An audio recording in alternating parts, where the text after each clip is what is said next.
Hi అందరికీ. మీరు ఎప్పుడైనా the law strictly punishes infanticide లేదా infanticide was practised in ancient societies అనే మాటలు విన్నారా? ఈ ఇన్ఫాంటిసైడ్ అనే ఇంగ్లీష్ పదం అర్థం తెలుగులో ఏంటో, ఎలా వాడాలో ఈ వీడియోలో మనం తెలుసుకుందాం. సో దీని డెఫినేషన్ ఏంటంటే మర్డర్ ఆఫ్ అన్ ఇన్ఫాంట్ అని.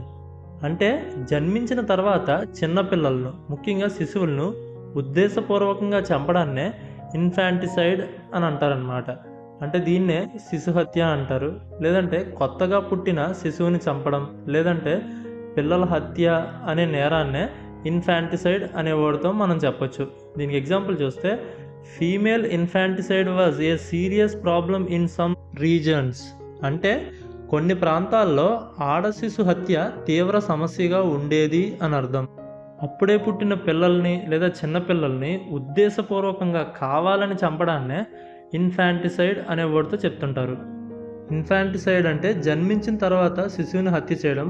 అదే ఫీటిసైడ్ అంటే గర్భంలోనే శిశువుని చంపడాన్నే గర్భహత్య లేదా ఫీటిసైడ్ అంటారు. వీడియో నచ్చితే లైక్ చేయండి. మరిన్ని వీడియోస్ కోసం ఛానల్ అయితే సబ్స్క్రైబ్ చేసుకోండి. Thanks for watching.